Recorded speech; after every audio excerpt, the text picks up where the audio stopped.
It is showtime. It says we're live again. Hello. Hello, hello. Happy Tuesday. Oh, thank you. Happy Tuesday, everyone. Good to see everyone. So, Madam is back after pulling a muscle in her back. Oh, I know. I don't know what I did, but oh boy, I just couldn't sit up or should have fight with the didn't scanner. Get my underwear on without falling over. Oh, let's not start talking about your knickers this early in the show. Oh, I don't know. It's exciting. We have a nice British gentleman on here. Oh, excuse me. Behave yourself. So we are very excited to have our guest today joining us live from a posh part of Liverpool. Spencer was born and still lives near Liverpool, England, and he's an acknowledged authority on the Beatles. He's been broadcasting his weekly show On the Beat on BBC Radio Merseyside for 35 years. And over that time has conducted more interviews about the band, all captured on tape, than anyone in the whole wide world. The world. That gills my world. I know. So Spencer Leigh saw Bob Dylan at the Liverpool Odeon in 1965, and it changed his life. He couldn't believe a concert could be so magical. The next year, he saw him in Liverpool with the band, and it was even better. Spencer tells the remarkable stories of these concerts in one of his many fascinating books, and there are 30 of them, folks. That book is called Bob Dylan, Outlaw Blues, and that's a comprehensive biography of Bob Dylan, and Spencer has also spoken to over 300 musicians for the book. He's written over 30 books, as I mentioned, including biographies of Lonnie Donegan, Billy Fury, Buddy Holly, the Merseybeat Jazz Band, Elvis Presley, Simon and Garfunkel, and Angie's favorite, Frank Sinatra. So he is an honored friend at our kids' Liverpool Institute of Performing Arts, known as LIPA, and he has a gold badge of merit from the British Academy of Composers and Songwriters. His latest memoir, here we go, here it is, called 80 at 80, and you won't believe this young man is 80 when you meet him, is full of anecdotes and stories from his decades spent on BBC Radio Merseyside and column writing for the Liverpool Echo. It features hundreds of household names he's interviewed, ranging from local legend Ken Dodd, there's Mrs. And movie stars like Billy Bob Thornton. So Billy Bob, if you're watching, we're still trying to get you on. But it's the tales of the Beatles and the fascinating singer-songwriters and the rest of music's movers and shakers that dominate his action-packed biography. Whether he's talking to Willie Nelson or Wee Willie Harris, Spencer Leigh has an unerring ability to recall the small, fascinating details of the conversations he's been privileged to have with decades of artists who've shaped popular music history. So without further ado, ladies and gentlemen, Mr. Spencer Leigh, welcome. Yay. Thanks for the introduction. Best introduction I've ever had. Thank you. Well, and now we've got it on tape, haven't we? Yeah. That's good. How are you doing? I'm doing fine, thank you. Yes, I mean it's quite a nice day in Southport. I live very close to the Pine Woods, so I go out there. So it's really good. That's great. Nice. Well, first of all, I don't want to dwell on it because it's sad, but we would both like to extend our condolences to Liverpool and the Liverpool area for that tragic incident that happened at the end of the premiere. So sending all our love across the miles to you lot. Well, that's nice to know. The event travelled across the world then. Oh, yeah. Absolutely. Yeah. Thank God nobody died, but oh dear. You know, it's tragic. When they could have done, it's tragic. Absolutely. But anyway, all's hopefully well that ends well when everybody gets out. And thanks to Alder Hey, again, that was the hospital that saved my life in 1964 when I had my kidney removed at Alder Hey. So everybody in the hospital system and the first responders do yeoman's work. Liverpool is a fantastic place for that. So let's get on to your incredible career, not just as a broadcaster, but also composer and author and interviewer. Yeah, you've interviewed over 2,000 artists, I believe, on the beat. On the beat. Yes. The one truly surprised you. And I was in your part of the world only a few days ago because I was in Hoylake. Oh. Yeah, yes. And I was having tea with John Gorman of Scotland. And John had a heart attack, and I was ringing him up for some information for a piece I was doing, and he said, "Oh, come out and see me." And he invited me to a place called the Quirky Cafe in Hoylake. Perfect place for John Gorman. it was a wonderful place to go in because people were doing stuff all over the place. Kids were messing about. Someone was playing an organ or piano in the center of the room. John was in the corner, And in fact, his first words to me were, he said, "I've had a stroke, but that's a ridiculous name for it, isn't it? Because if someone gives you a stroke, you want to say that's nice." Oh, that's nice. I said, "You haven't lost your sense of humor, John." No, never. Not John. Yeah. When I got off the train, because do orchestral maneuvers in the dark mean anything in America? Oh, yes. Julia, my childhood friend, Julia Neal, knows Andy very well. Yeah, well, in fact, they didn't have a phone. Andy didn't have a phone as he was growing up, and they used the phone box by the station. And people don't use phone boxes now, but they've kept the phone box and they put an OMD logo on it and put a little plaque on it saying, this was used by OMD. So isn't that fantastic? Yeah, I went to. That's really quirky. I went to West Kirby Grammar School. One of my best friends sometimes tunes into the show, Julia Neal, and she and Andy McCluskey were very close and wrote, in fact, a couple of songs together. And 50 years later, she still gets little tiny royalty checks because she's got some OMD tracks that she wrote. So, yeah. Nice. I mean, they're great, the OMD stuff. And Andy also wrote Whole Again, which was a #1 for Atomic Kitten. And that sounds just like a Shirelles record from the 1962. And you could imagine the Beatles hearing that and saying, wouldn't mind recording that. Yeah, that's right. That's right. So your first book was about Paul Simon. Before we get to the other Paul, the obvious one, the elephant in the room. Your first book was about Paul Simon. That was back in 1973. What drew you to him in particular? And what did that early writing experience teach you about music biographies? Well, I started working in insurance when I was 18 and had a whole career in insurance, and I was doing until, as it were, my early retirement. I was doing all the writing and everything and book writing as a kind of hobby. Yeah. And I was taking the actuarial exams, I remember, and in 1973, when they'd finished, I thought the summer's coming. I've been studying all through the winter. I thought I'll write a book. And I found a Liverpool publisher who was starting up, and they wanted to publish it. So we did a book on Simon and Garfunkel, which, looking at it now, I think, oh gosh, I didn't interview. I only interviewed a couple of people for the book. I didn't go out of my way to interview people. It's mostly a sort of paste and scissors job, and I'm a bit embarrassed by it now. But I did do about 10 years ago a book on Simon and Garfunkel, which was much better than my initial effort, and I felt vindicated a little bit when I did that. So, but you've interviewed so many people, and you've been described as a walking encyclopedia of pop and rock culture. How do you organize and retain that information? And I guess when you are writing new books about new people, you can go back and refer to those notes or those memories or those tapes, right? You can regurgitate some of it in a different format. Oh, yes, most of my interviews I've transcribed. You can see my books behind me there, and there's a filing cabinet that's absolutely full of transcribed interviews. And I've got those on the computer too, so I can mess around with those in any way. So it's no particular problem. Once I've interviewed someone, I think, well, I can use that interview all over the place. And indeed, that's what's happened over the years. So I suppose the older I get and the more people I interview, the bigger my net, as it were.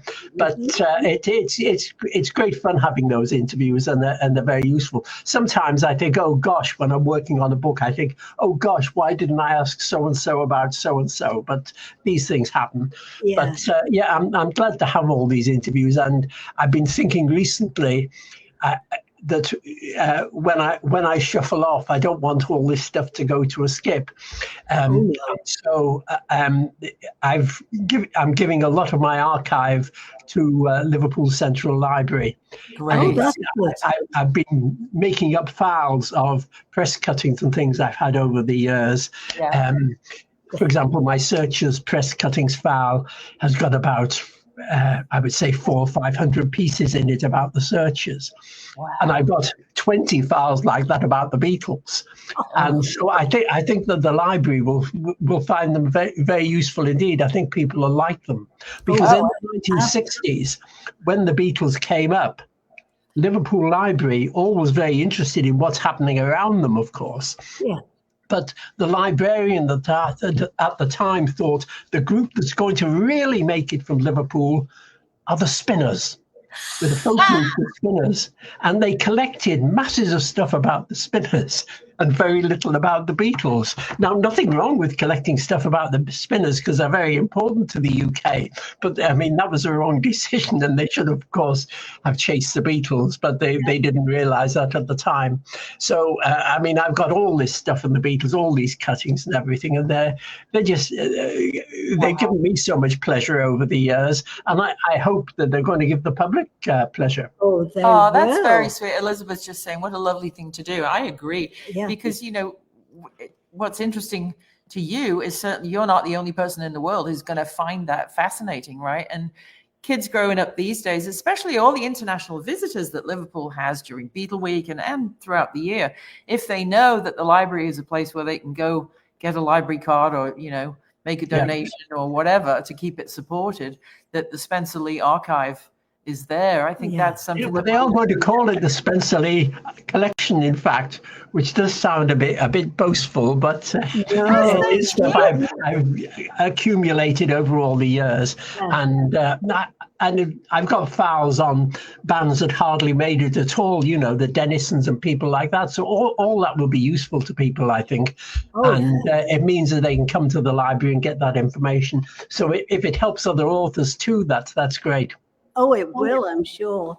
Now, what was that? Oh, I know. In The Road to Love Me Do, you explore the scene before the Beatles. Now, what do people tend to overlook or misunderstand about Merseyside's roots? Or Merseybeat's roots as well. Merseybeat's roots, I should say. Well, I think that it was such a collective effort. If you say take Buddy Holly in Lubbock, he pretty well grew up on his own. There was very little music around him, but he heard the American records coming out, the American rock and roll coming out, worked out how to do them, formed his own group, and then eventually, of course, became a national star. Yeah. But there weren't a lot of other groups around him in Lubbock who were doing the same thing. He was unusual. Yeah. Quite different for the Beatles who were growing up because there was so much happening.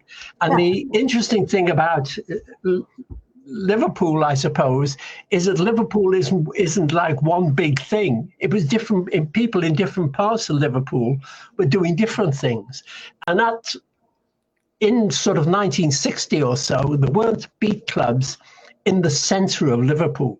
Right. The Cavern was doing jazz music at the time, and so you had groups coming into the south, in the south of Liverpool, who lived there, like Kings.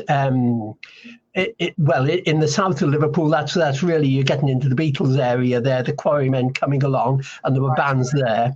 Then you have bands in the Wirral who were starting up. In Crosby, where I lived, which is north of Liverpool, you have bands like King Size Taylor and the Dominoes, and they were playing St. Luke's Church Hall, for example, and they didn't go into Liverpool. Ian and the Zodiacs, who came from Crosby, said the biggest decision that they made in their life was when they were offered a gig in Liverpool, and should they take it or not? And that was because and that's only 7 miles, but that's the way it was then. And I do think that when Brian Epstein took over the Beatles and wanted to know if they were going to have an impact outside of Liverpool, right? I do think that the first thing he thought of was, we'll conquer Southport. Because you have a look at it, when Brian Epstein becomes the manager of the Beatles, within a few weeks, they're playing 5 or 6 different venues in Southport. Ooh. And so they do well in Southport, and then it leads on to other things. And it's all these little pockets of groups all working it out for themselves, all doing it a bit different. And my book, The Road to Love Me Do, to come back to your question, was that I wanted to show what was happening in Liverpool, what people were doing and how it all coalesced once the Cavern started to do beat music, and they all came up then. And you had 2 recording studios in Liverpool. You had Percy Phillips's studio, which is famous in Kensington, which is where the Beatles recorded as the Quarrymen. Yeah. And actually, only a few days before the Beatles at that studio, a young lad went in there because he wanted to do an audition for Larry Parnes. And that was Ronnie Wycherley, who became Billy Fury.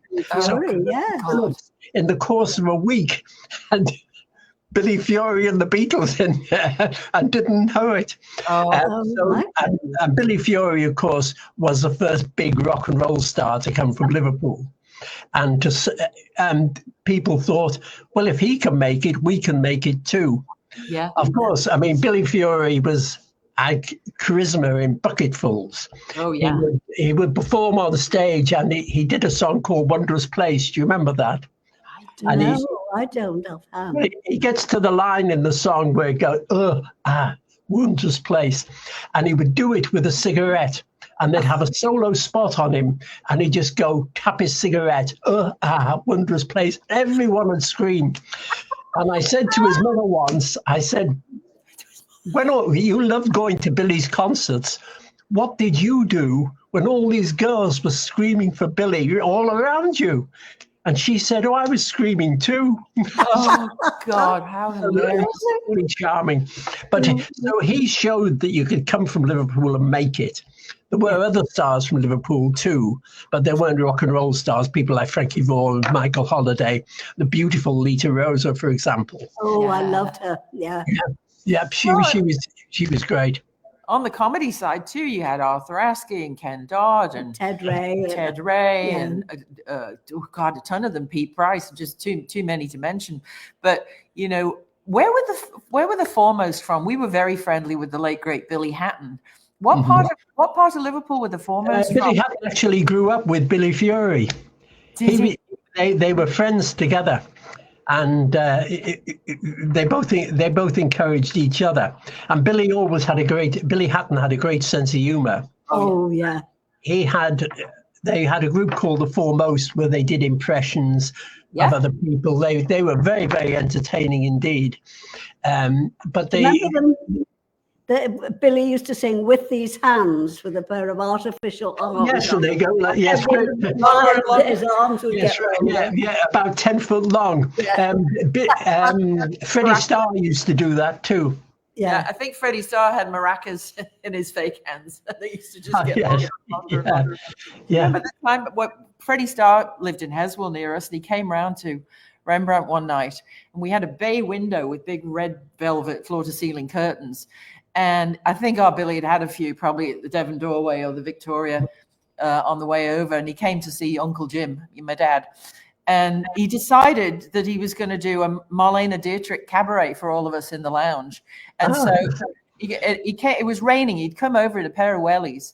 So he went behind the curtains, took his trousers off. He just had his little Y-fronts and his wellies on. And this leg comes around the curtain and he starts singing, falling in love again.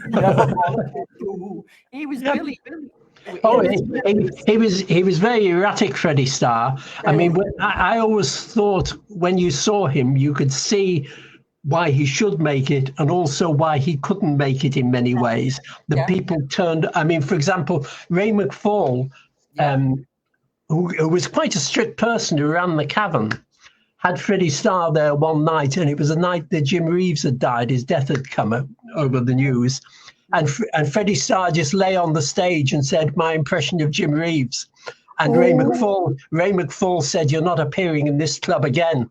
And he told Bob Wooler that, and Bob Wooler couldn't book him there anymore. And that's sort of typical of Freddie Starr. He was always doing things like that. Yeah, he was uncontrollable, really. I think the lift didn't go all the way to the top floor with Freddie sometimes. No, it didn't. That's a good way of describing it. Yes. He always reminded me of Keith Moon, the crazy drummer.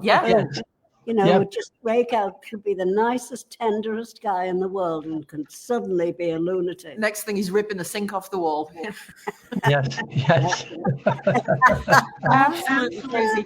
So speaking of all these musicians, you've written sleeve notes for more than 300 albums. Oh my So goodness. because you are an archivist and have an incredible memory and you know, the collection that you have, that's got to be really different storytelling to get that condensed down. How on earth do you approach condensing something to fit on the back of an album when there's so much to talk about? You have to, when you're commissioned to do a sleeve note, you have to do it so many words, and that's it, you see. So I'm conditioned to sort of giving people the number of words they want. And if it's a CD sleeve and you've only got one page, you're only going to get 400 or 500 words on that. And also, it's not annoying, but one of the things you have to do about a CD sleeve note and an LP sleeve note too, of course, is you have to be positive all the time. You're there to sell the record, as it were. Yes. So you're not going to have anything nasty about people at all in there. But it's quite a good discipline. It's quite good fun. I mean, because there was a TV series in England in the 1980s, top TV series called Heartbeat. Do you remember that? No, we left England in 82, 83. So yeah. Well, this was a series that was set in Yorkshire in the 60s, okay. And they had a 60s soundtrack. And they asked me if I would write the sleeve notes for the Best of Heartbeat, which was 2 CDs of top 20 hits from the 60s. Great. And I did the sleeve notes for that, and it went to #1 in the album charts. Now, not a single person bought the album for my sleeve notes, of course, but I always like to think that I've got a #1 record. Absolutely. That's right. And it was called Heartbeat. I'll have to look for that. Yeah, it was a TV series. It was a good TV series of its time, certainly. And they got all great songs and they paid top rates to get them on that show too, to have those old records played. So some of the old performers did pretty well out of that show. That's great. Well, my cousin Kate Robbins still does well from Surprise, Surprise. She wrote for Cilla Black. So, you know, I think it's one of her key songs, isn't it? Yeah, and I think TV is one of the last bastions of they understand royalties and they pay. Now we're in this horrible age of streaming where artists get 0.0003 cents per stream. How are you ever going to make a living and give up your day job if you're a young artist today? It's really kind of sad, but it's great that a TV series will come along and pay, you know, good licensing money for something like that. That's paying respect, though, isn't it? Yeah, and there's a nice statue of Cilla Black now by the Cavern. Yeah. Unfortunately, people go up to it and they always want to snog Cilla. So you always as you walk past, you see people taking pictures of them kissing the statue and the like. Oh, that's funny. Our friend Elizabeth from Philly, she's asking, did you ever meet or interview Peter Sellers? No, I didn't. I mean, I'd like to have done, but the trouble with Peter Sellers, I think, is you'd never know what Peter Sellers you were going to meet, because he was such a not versatile, such a unique character. He had so many personalities. Yeah, right. And I mean, that group, the Goons. I mean, I did meet Spike Milligan, who was part of that, and Harry Seacombe. Come to think of it, in fact, I did a sleeve note for Harry Seacombe, but the Goons were just so off the wall, really. Yeah. And 3 very eccentric people all together. Yeah. And it could be very funny. Spike Milligan, I absolutely love seeing on stage. I went to see him when he was at the Royal Court in Liverpool. I deliberately went to see him 3 times in 1 week because I wanted to see how much of it was spontaneous. Yes. Right. And it was amazing, the stuff that he did. I remember him coming on one night with a copy of the Liverpool Echo and holding it up, and there was a big hole in it. And he looked through the paper at the audience and he said, "Not much in the paper today." Put it down. I mean, that's a fantastic joke. And he just did that on one night, you know. He just got so much material. I loved him. I thought he was wonderful. Yeah. Yeah, he was great. The Goons were King Charles's favorite growing up when he was Prince Charles, Prince of Wales. Yes. He absolutely idolized the Goons, didn't he? The kid. Yeah, and I love the way Spike Milligan did his memoirs. You know, what did he call it? It's about got Hitler in the title. But he did several books of his memories of the war, and they were really very, very good indeed, and very funny. Lots of humour in it. Yeah. Yeah, I mean, if it wasn't for places like the Edinburgh Fringe Festival, the Goons and Scaffold and Peter Cook and Dudley Moore and things, you know, those kind of acts wouldn't really have had the recognition. Have you ever been to the Edinburgh Fringe Festival? I have, yes, and we saw a few good things there, but not for long. Not for long. I saw Peter Straker doing a Jack Brel show, which was great. But that's one of the good things about Liverpool. I think Liverpool 8 was such a creative hub. Yeah. And you had the artists and the painters and the singers, the musicians all together living around there, and they sort of fed off each other. It's almost like it was in France with the poets and the singers there. And I'm sure it's had a great effect on the music as such. And you do have groups like Liverpool Scene, for example, who had a mixture of poetry and music. Right. And there was a singer-songwriter from Liverpool I was very keen on called Mike Hart.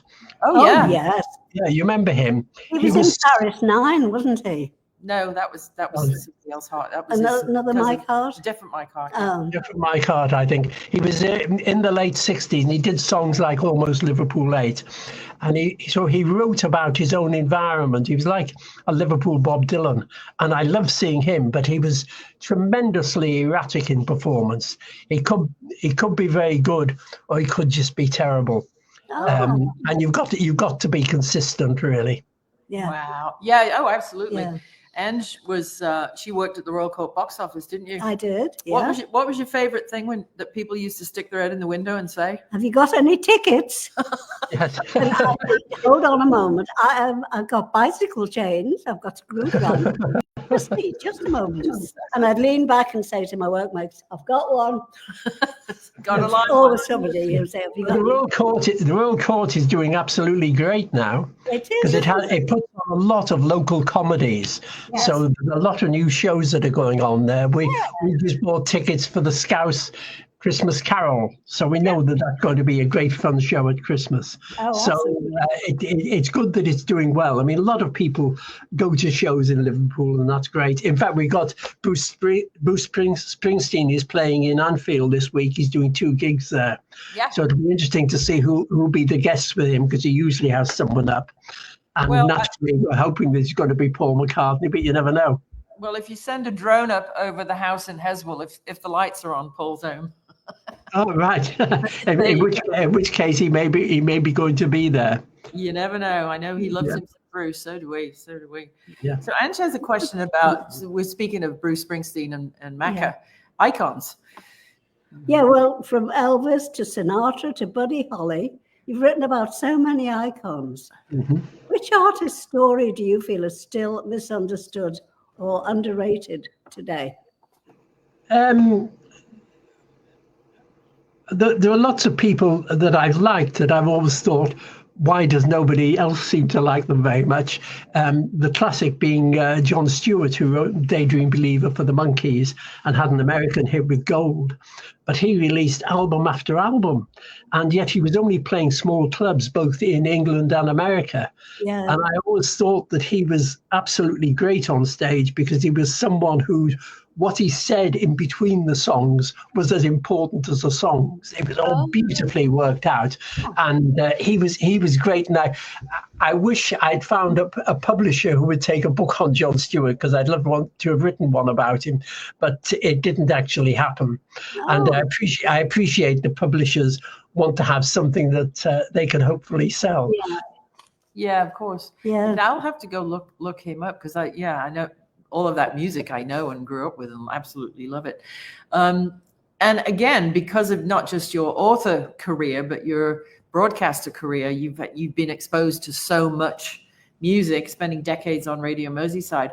How do you think the Beeb, Auntie Beeb, or in London, the institution versus the Radio Merseyside local tongue-in-cheek, Scouse-ish culture. How did that shape your voice as a broadcaster and as a cultural commentator? The dichotomy of the BBC and Radio Merseyside.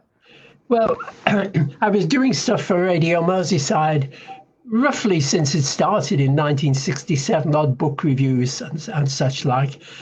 And then I did some one-off shows. And then around 1978, 79, I thought, nobody is telling the story of Merseybeat. It's been forgotten. Yes. I thought I'll interview as many musicians as I can find. And I interviewed about 200 musicians, made a series, a 12-week series, 12 one-hour programs called Let's Go Down the Cavern, which is a show I suppose I'm well known for now, because it was the first time that anyone had done that. As I say, I'd interviewed far too many people for it. I know now that if you make a 12-week series of 12 one-hour programs, you don't have more than about 40 people in it, because there are too many voices coming at you and people can't identify with everyone. You've got to not go so fast. But on the other hand, I got this remarkable bank of interviews. Some people I only used for a minute or two on air, but I got a whole half hour of them talking. So I got interview after interview after interview. Wow. And I thought I can use these in all sorts of ways. And that sort of started me getting my collection, I suppose, really. And Let's Go Down the Cavern. I'm very pleased to say that now it's on the British Library's website, so people can sort of log into that and hear the whole 12-week series. Right. That's fantastic. Now, who owns content like that? If you go out and you dig up the story and you find the person, you go and interview them. But if you're on the clock for the BBC, who actually owns the copyright of the tape? I didn't think I was going to be saying this publicly, but I will. Oh, you don't have to answer it. No. I did say to the BBC, and I was quite shrewd, come to think of it. I said that they were only going to pay me the amount I would do if I was just presenting a show. And I said, well, if I do all these interviews are my material. And they said, yes, that's fine. And good. So ever since then, they've been my material, and that's it. So that's great. But I wasn't really going to say that publicly. Well, it's quite useful, actually, because there's no problem. I've got it in writing, and that's that. Yeah, no, I didn't mean to put you on the spot, but for any young broadcasters or interviewers or podcasters that are listening, it shouldn't just be assumed that it is the interviewer's material if you're on somebody else's payroll. So you do need to set something up in writing ahead of time so that everybody... Well, I was never on the BBC's payroll. I was just being paid so much to do a show, you see. It wasn't like I was working for them. I was just doing that show. And so therefore, although they gave me the tape to do the interviews, I was able to have them as my property. And that was great. I mean, no one who was working full-time for the BBC would have been allowed to do the number of interviews that I did. Right. No, there was a dispute with the record label years ago about an artist who wasn't on payroll, had written, the album deal was for 11 songs, and she had written 35 and turned them in, and they kept saying, they accepted 10, and they kept saying, no, don't like the 11th one, write another one, write another. And this went on for 2.5 years. And in the end, a clever lawyer advised that all she had to do to turn in the album was give the record label back 5 boxes of empty 2-inch BASF tape, because they'd supplied her with empty tape. They hadn't paid her for the content on the tape she'd recorded. So she kept the recorded tapes and just reimbursed them with the blanks they'd given her, and she got away with it. Well, after he'd done Brown Eyed Girl, Van Morrison wanted to change labels. Mm-hmm. And was told that he owed the label an album before he went. And he just made up 12 songs on the spot. And they were just rubbish off the top of his head to get himself out of the contract. And the label issued them as well. So it was embarrassment, I suppose, for Van Morrison, but he got out of the contract that way. So people do that. And Neil Young was criticised a few years ago because you may remember at fairgrounds they used to have recording booths where you could go in and record your voice. I mean, obviously very poor equipment and everything in the 1950s, but they were there. And Neil Young found one of these and had one and decided to make an album in it.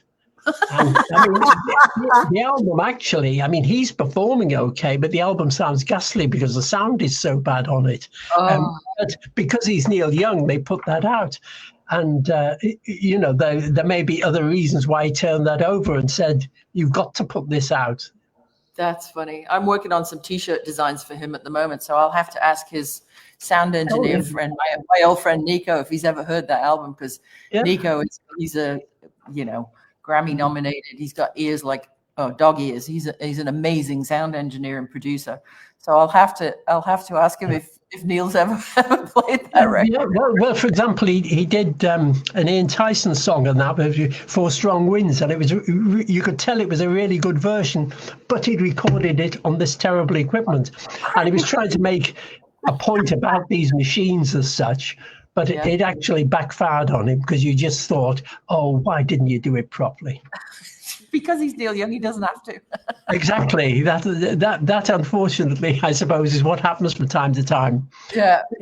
Martin and I were just at a studio in West Hollywood a couple of weeks ago called The Village Recording Studios, really famous place here in LA. And Neil Young showed up to support. It's a great album. Called The Songs of Neil Young, Volume 1, and it is to support the Bridge School, which is, he has a child is not nonverbal, and he has a couple of other children with some medical issues. And so people like Brandi Carlile and Fiona Apple and what have you have got together and done some fantastic Neil Young covers. It's on a label called Cinema Music Group, and it's distributed by Kilphonic. So Martin and I are very friendly with, in fact, the label is one of our clients. And so we were lucky enough to be standing like 2 feet away from Neil Young a couple of weeks ago, and he is a character, I'll tell you. Oh yeah, definitely. I mean, I saw him in Liverpool in the early 1970s, and the On the Beach album was just coming out, but people didn't know it. And he started his, from what I remember, I think it was a double bill with Leigh and Russell, but it was around that time at the Liverpool Empire, and he came on. And he did the first song from On the Beach, and nobody had heard it, so they clapped politely, you see. And then he does a second song from On the Beach, and he went through the whole album. And he gets his applause, and then he takes his bow as though he's finished. And people are still applauding, but they're wondering what's going on because they haven't heard After the Gold Rush or anything like that. Right. Yeah. And then he comes back on stage, and he says, and here's something you've heard before. And the whole place erupted. They were going to hear After the Gold Rush or something. And what he did was the first song from On the Beach again. Oh, jeez. Yeah. I mean, this is, you could see how the boredom of performing or something, it was getting to him in some way. Yeah. And this is a reaction to it. And it's interesting the way that people get around things. But he certainly shouldn't have done that, because that was being insulting to the audience, really, who paid money. It's pretty funny though, and now they know. On the beach, they'll be able to brag and say, "I was there the first night he played this in its entirety." You see? Oh yes, indeed. But they weren't too happy at the time, certainly. No, I bet. Getting onto a bit more of a maudlin subject, because shit happens in life. Yeah, well, having written obituaries for The Guardian and The Independent, how do you approach celebrating someone's life in just a few hundred words? Well, yeah, it can be 900 words. It can be 1,000. It depends who it is. But you're given a number of words to do. Normally, they're people who've had quite long careers, so it's not particularly difficult. But you put the events of their life. You have to have a defining event at the start of it. One story that gets readers into it who wouldn't be interested in that subject normally, but they're sucked into it by the first story. So you've got to have one event that determines their life, as it were. So once you've decided what that is, After that, after about 250 words, you can then say so-and-so was born in so-and-so, and off you go and tell his story. The difficult part of doing the obituaries, I find, is getting the personal stuff, finding out how many times they've been married, how many children they've gotten, because that often isn't public knowledge. And so there are some problems there. But on the whole, I mean, I greatly enjoy writing obituaries. And sometimes they're done in advance. Of course, well, it's the inevitable, right? I mean, it's just don't need to do it. In fact, Hunter Davies told me that he actually wrote obituaries for the 4 individual Beatles in 1967 because the Times wanted them on file. Yeah. Wow, interesting. Oh, Hunter Davies was a character. He's written He still is. Yeah. He's still when I knew him. Do you remember one time he came to stay at Rembrandt? Yeah. And we put Mike McGeer, my other brother. Yeah. We made an apple pie bed for Hunter, so when he got in, he couldn't get his feet in. Yes, I know what you mean. Yeah. And we tied bells underneath. McGeer, I think Paul had just come back from Rishikesh, from India, and they had all of these little Indian bell necklace things, whatever. So we and tied them under I remember Mike crawling under the guest bed and tying all of these bells underneath the mattress, the box mattress and the metal. And I was handing the bells to Mike. I must have been about 7 or 8 years old. And I'm handing the bells to Mike and saying, "What's going on?" He said, "Oh, your Uncle Hunter's coming to spend the weekend. This will keep him awake all night." Yeah, but he get a column out of it. He doesn't mind what happens to him because he writes about everything. Oh, absolutely. No, absolutely. He's a lovely character. And he's got his girlfriend lives in the Isle of Wight and has a boat, and they both go off on this boat now. So at the age of 87, he's on the ocean waves. He's still rocking. I know. He's wonderful. If you talk to him, Spencer, we'd love to have him on for a chat and a cup of tea. If he's into it, do put him in touch. I'd love to. He's a lovely guy, Hunter. Yes, he's wonderful. Has written so many books over the years. He's interested in everything. I mean, if you watching out there meet Hunter Davies, he is likely to say to you as a first question, "Have you paid off your mortgage?" or something like that. You don't know what's going to happen, and you don't know what he does with this information, but he just collects it. Yeah. And I think he's a remarkable character. I like him very, very much indeed. Very, very friendly guy, and funny. Very, very generous. I think too. With his time with other people and encouraging people.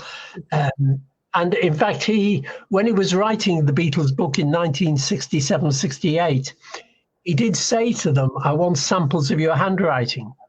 And Paul McCartney wrote out "Yesterday," which Hunter had got. And Hunter kept these bits of paper, of course. And then about 15 years ago now, right, Hunter gave some stuff to the British Library, and he said, "You can have this. This is Paul McCartney writing out his lyric of "Yesterday." And they put it next to the Magna Carta. I mean, it couldn't be better displayed. Oh, beautiful. Wow. And it's still there now. But I know that Paul wasn't very happy about that because he said to Hunter, "It's not yours to give away." And that's an interesting point, really. Well, I'll tell you a story. Do you want to know the very first person to actually write down the lyrics to "Yesterday," but in Pitman's shorthand? Oh, really? His father from a phone box in London said, "I've finished scrambled eggs." So he said, "I'll drive up. I'll be there in a couple of hours." He was on the train. He was at Euston Station. I've tried it in a phone box. He said, "I'll come on up. I'll see you in an hour or two." So Jim said, "Well, Ange, pick up the bedroom phone. It's Paul." And he said, "Paul, if you want to give the words to Angie, she can write them down. So you don't forget them." So as he gave me them, I wrote them in Pitman's shorthand. Right. And then when he arrived home, he said, "Oh, where's the lyrics?" And I tore out of my shorthand notebook this piece of paper and gave it to him, and it was full of squiggles. Was this the scrambled egg version or the "Yesterday" version? Yesterday, the final version when he great. Yeah. Well, I tell you, some years ago, I was interviewing Willie Nelson, which was great because he had the biggest spliff you've ever seen in front of him. And I like to say to people, because you get a different answer to this question all the time, what's your favorite Beatles song? Because there's so many choices. And Willie said, Yesterday. And I said, just to be devil's advocate, I said, but is it a great song? You don't find out what happened yesterday. And Willie said, that's what makes it a great song.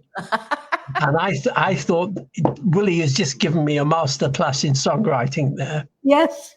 Yeah, absolutely. Good. That's a beautiful. That's a beautiful. Guy, isn't he?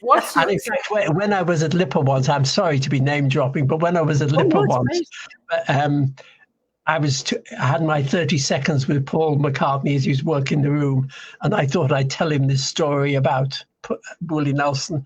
And he said, thank you very much. He said, Willie's a great writer, so I'm glad to hear that from him. So that was nice. What's your favorite Beatles song, Spencer? Well, it changes from time to time. I mean, there's so many that I've just had a memory about yesterday too, because when I saw Spike Milligan on stage, he started singing Yesterday, and his version was yesterday someone came and took the stove away. That's nice. So many variations, but I love Yesterday. I mean, the great thing about the Beatles is when I ask people what their favorite Beatles song is, the answer is always going to be different, and my answer differs from day to day, really. Something I think is just a remarkable love song. But I do think something in the way she woos me sounds a bit old-fashioned. Now, maybe George wanted to sound old-fashioned when he did that, but it sounded a bit wrong at the time. And I don't know. Could he have improved that? I don't know. But it's a remarkable song, certainly. Great song. Yeah, yours is Long and Winding Road, isn't it? Yeah, well, some days, but yesterday I thought about because the world is round. Yeah. It turns me on, yeah. Lovely harmonies in that. My favorite song is In My Life, because if you ask somebody to close their eyes and make their own music video in their mind's eye, in their head, there are places I remember. My places are going to be different from your places, are going to be different from hers, from everybody else's. It's such a brilliant concept that lets the listener have control of the visuals. Yes, I mean, the idea for the song comes from a Charles Lamb poem. It's in Palgrave's National Treasury, and I always wonder if Aunt Mimi had that in her books. It's a sort of poetry book the middle-aged ladies in the 1960s would have bought, I think, and had in the house. Yeah. And John might have picked it up, seen this poem by Charles Lamb, and then done his version of it. Yeah. Yeah, no, the inspiration came from all over. God knows our regular viewers know the Golden Slumbers story, which, I was learning piano because Andrew was a piano teacher. I was forced to go to, and my dad was a great piano player. I had Jim Mack's band in the 20s. And I was forced to. My uncle used to play in it from time to time. No way. Really? Yeah. Your uncle was in my dad's band? Well, if someone was missing, they were friends. And he did odd gigs. What instrument did he play? He played the drums. Oh my goodness! Is he on that famous 1920s photo, Jim Mack's band? Do you know? No. He was just someone who knew him, and from time to time at gigs, people weren't there, and they substituted in each other's bands. That's the way it went. That's he didn't make anything of it, but he'd done it anyway. He certainly knew him and played with his band. That's anyway. You were saying about Uncle. Yeah, so I was forced to learn piano, and one of the things I was given was this, 14th, 15th century piece by Thomas Dekker called Golden Slumbers, and I was murdering it. And Paul was staying for the weekend, came down Sunday morning, and he's like, "What are you strangling?" We sat in the piano stool together, and he didn't read music, and I was trying to learn, and we picked the bones out of it. And he said, "God," he picked up the music. He said, "That's gorgeous. What's it called?" I said, "Golden Slumbers." He said, "What? Who? What?" I said, "Oh, it was written 500 years ago by this poet called Thomas Dekker." And he said, "That's fantastic news," or, I'm paraphrasing. And I said, "Well, why?" I'm like 7 years old. And I said, "Why?" He said, Well, I might be able to use this on the next record because it's out of copyright. It's in the public domain. Yeah. Yes, it's amazing how these things come about. Fantastic stories. I mean, that's why it's so great writing about the Beatles, because there are so many stories and so many great ones. Yeah, no, absolutely. So obviously there wouldn't be a Beatles without Liverpool. Liverpool clearly still plays a central role in your work, your backbone, your brand. What is it, do you think, about the region, not just the city, but the region that continues to inspire and inform your storytelling? Oh, it's there's just so much happening in the city. It's such a great place. I mean, I love London, I love Manchester, there's so many, and I love York. But there's so many places that I love. But it is just great around here. I love the people, I love the ambience and the like. And I tell you, the other day, we had a party, a street party, with about 20 people to celebrate Victory in Europe. Celebrate Victory in Europe Day. Yeah. Yes, and there is a German gentleman who lives close to us, in his 90s now, and it was said, should we invite him to this? You see, and and we said yes, we will. You know, if he doesn't want to come, we understand, but that's fine. But don't mention the war. I've known him on and off, you know, for years. And it turned out that when I was chatting to him, that he had gone out with a German Schlager singer called Connie.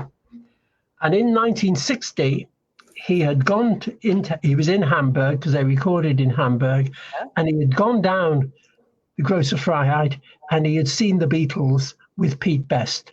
Oh, good. So I said, you have actually seen the Beatles with Pete Best before anyone in Liverpool saw them with Pete Best. Yeah, no kidding. Extraordinary. So 10 years or so ago, I was writing a book called The Beatles in Hamburg.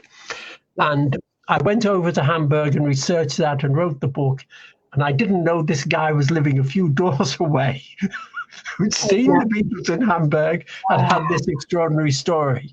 So that was lovely. So, but it just shows you it's on your doorstep. If you look, stuff is there. Amazing. Yes, unbelievable. Yeah. And I love also for writing, you have to have a love of other people, don't you? Yes. And that sort of comes over, and I love meeting people. I love meeting new people. I love talking to you today. And so that's why I found writing my memoir now, 80 by 80, was such fun, because I was reliving so many things. And also when I did it, I found that when I was writing biographies, I was trying to get inside somebody's head. What was Paul Simon thinking of when he did this? What was Frank Sinatra thinking of when he did that, and everything? And it's pretty difficult. But with me, I was writing about events in my life, and I thought, I know what I was thinking at a mistake along the way. So it took a lot of, I could write it much faster than I could if I was writing a biography of somebody else, because I wasn't having to go through that thought process. And it was great. It was great. It was great fun to do as well. Yeah. Finally, if you could go back and re-interview, one artist with today's perspective, who would it be, and what would you ask them? I don't know. I mean, I'd love to interview Paul McCartney again, of course, because he's got so much to talk about. And I think there are several items and stories and things that you'd really like to get to the bottom of it. There are many stories where he just gives the pat answer that he's got worked out over the years to things. So you really get the full Hamburg story from him, or something like that. That would be really interesting, I think. And also, there are many people that I've interviewed over the years that I thought, I'd like to interview them again. I'd love to have interviewed someone like Frank Sinatra, of course, who I never got to interview. Wow. And I know when I was writing that book, I thought I've got to find out about his mafia connections. Now, what I'm telling you now is actually true, believe it or not. I thought I've got to try and find someone from the mafia who knew Frank Sinatra and get some stories.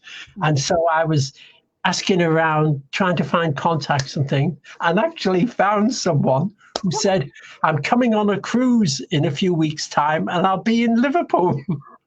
Oh, It's there on we your go doorstep. again. Yeah, so not only did I meet a member of the mafia, but he was actually on the doorstep too. Good And grief. he said people who don't know tough people think that Frank Sinatra was like a member of the mob, a big tough guy and everything. I tell you, he was a little punk kid really compared to us, you know. So I thought that puts Sinatra into perspective there. But I think especially in America, what Sinatra's legacy is and has become is that he saw no color. He fought racism with every bone in his body. He brought Sammy Davis along and many other African-American artists, as did the Beatles. You know, they refused to perform to a segregated audience. You go to South Africa. Right. Yeah. And so I think Frank Sinatra nowadays, by the younger generation who've discovered him, is remembered for somebody who brought along fellow artists, no matter what creed, what orientation, what color, whatever, that he just didn't care. He was all about all boats rise on the same tide, you know. Yes. Yeah, and he did an awful lot for Sammy Davis Jr., certainly. Oh, Yeah, absolutely. Yeah, so I mean that was a good story to tell, Frank Sinatra's. But of course, there were a lot of people who he worked with that he treated very badly indeed. yeah. So he was a mercurial character, really. Yeah. Yeah, no. Well, and I think when you're at that level and there's so many sycophants around you and so much pressure, it must be really hard to just stay with your feet on the ground. Yes. I totally get it, you know. Yes. Well, he was getting it every day of his life, wasn't he? Yeah. Oh, absolutely. Oh, yeah. Our friend Paul Moody's saying he had a side to him. He absolutely did. But you know, to succeed, you kind of have to have a side to you. Yeah. I guess. I love the story that when Bobby Darin was about 23 or 4, and he'd had his first hits, and he was in Las Vegas, and he was saying that I'm going to be the next Sinatra. That's what Darin was saying. You know, he was quite big-headed right from the start. Good luck. And Bobby Darin and Paul Anka were sitting together at a table in Las Vegas, and Sinatra came up and said to Darin, he said, "You may think you're the next Sinatra, but I tell you one thing, kid, I'd never sing Splish Splash." That's classic. Wonderful, putting him right in his place. Yeah, fantastic story. Absolutely classic. Well, scrolling across the bottom here, I've told everyone to go to either Amazon.com, Amazon.co.uk. If you're watching from Japan.co.jp. This wonderful guest of ours today, Mr. Spencer Leigh, has graced us with his time, and there are 30 books full of these kind of stories. So if you're a music or history buff of any stripe, please go find Spencer's books, and he's just a fabulous human. It's been such a great hour to spend with you. We're very lucky. We've had a good time. I've loved meeting you, so that's been great. We have too, and to find out your uncle was in my dad's band is unbelievable. His name was Noel War. Yes. Noel War, Waugh. That was his name. Oh, like England. Yeah. Okay. Yeah. Great. Okay. Well, everybody who is our regular viewer will know that Angie is the Limerick lady. She one of her books is Mrs. McCartney's Liverpool Limericks and Other Random Irish Haikus. And she has written you a special thank you limerick today. So if you're sitting comfortably, we will begin. Yeah, great. Jolly good. And a 1, 2, 3. Of pop music's past, he's the king. Spencer Leigh knows each chart topper's fling. From Merseybeat tales to rare vinyl trails, he's the bard of the Beatles and swing. Ta-da! That's the truth, Ruth. Thank you very much. Yep. Thanks very much indeed. Lovely to talk to you both. To talk to you, and our love to Liverpool and everybody in it. And we'll Okay, see thank you you. all of Thanks. a sudden. Bye-bye. Bye.